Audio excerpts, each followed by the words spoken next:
my journey to dance actually, it started back in Toronto because I grew up in Toronto. It was just me and my sister. So I was very curious about dance. I have siblings, like older siblings. They used to have a crew. Like this when I was like 2 years old, 3 years old, but this was back in Africa, in Congo. So I was pretty curious at that time, you know, but never really curious enough to try. But it was until I moved to Toronto.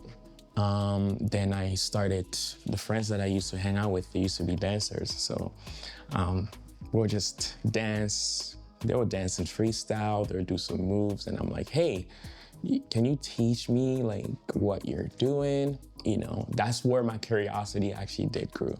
So yeah, I was just learning in the streets, to be honest. And yeah, no mirrors, there was no studios involved, just learning from watching each other, yeah. Hey, my name is Aris. I live here in Calgary, Alberta. I teach at Paul Studios, Afrofusion, Ndombolo, and House. House was, it was a moment I was living with my sister. This was actually here when I first moved to Calgary. So I was into the whole arts. So you could call it like poetry, spoken word, music. But again, what struck out, I think it was a moment of where I was lost, right? Moving into a new place, new city, not knowing what this city has for me, to be honest. Not having friends. Then I started browsing, right? Like looking online on YouTube, and I got across a style. Who did I first see? I seen a dancer named Toy Box from LA, house dancer. So I was like, man, this style's kind of dope. So from there, again, as a curious person, I was like, okay, what is this style? So I started searching the name of the dance. Then I came across other dancers like Mamson from France, Paris. Mamson, the whole crew, the serial steppers, yeah. So then I was like, holy crap, this style is amazing. So I started learning in my basement, kind of like, okay, what's the basic? I started learning that, practicing the jack. The jack was the important piece to it.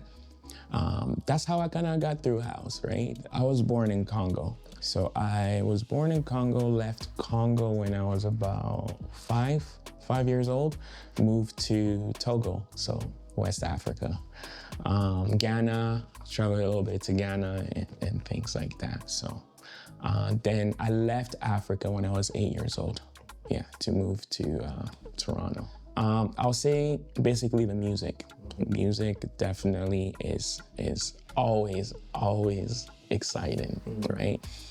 The culture specifically of Congolese, very exciting. We could be going through so much, I guess, as a country, right? People could be going through so much struggles, pain.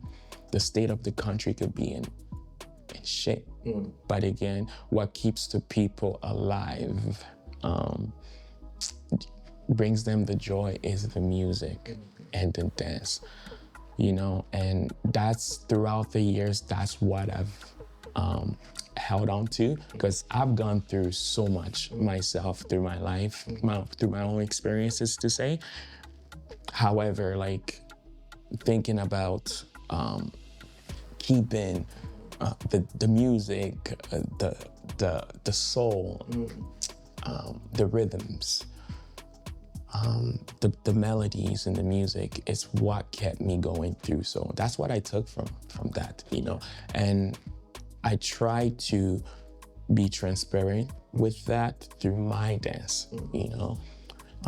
It doesn't matter what style I do, house, hip hop, I bring a little bit of that into that. I talk about this a lot, you know, and when you look back at how house started, right?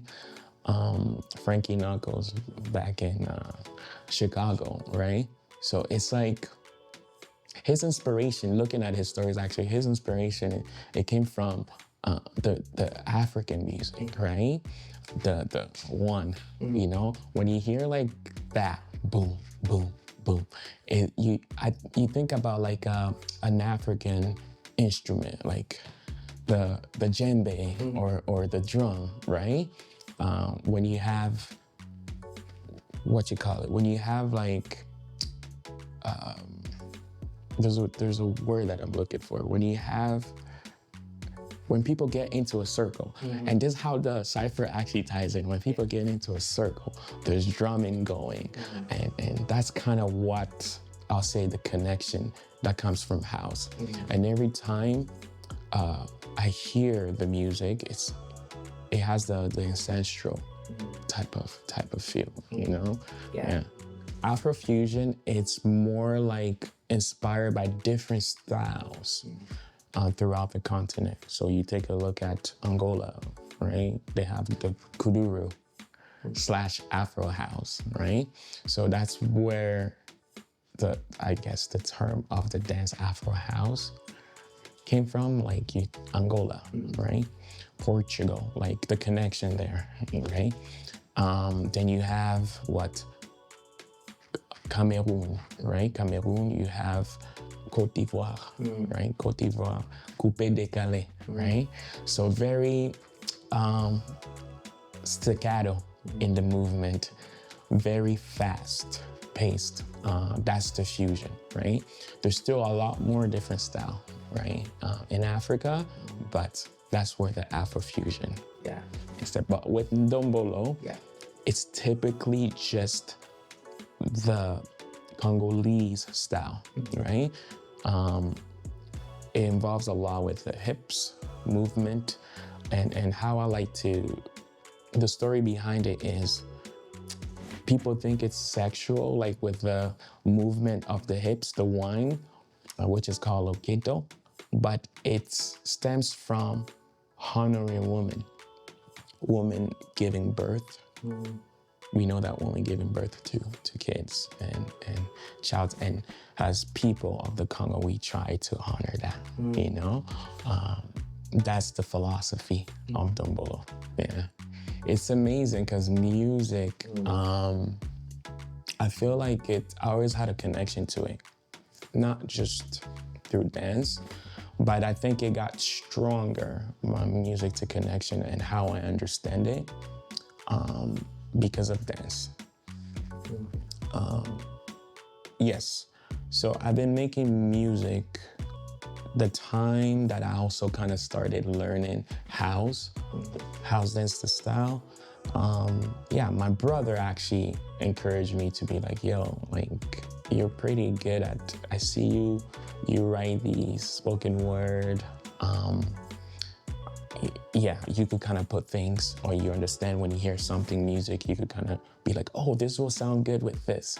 So my brother was the first person to actually like notice that, and he's like, hey, okay, we're gonna buy some equipment, studio equipment, just try it out and see, right? So that's how I kind of got into music.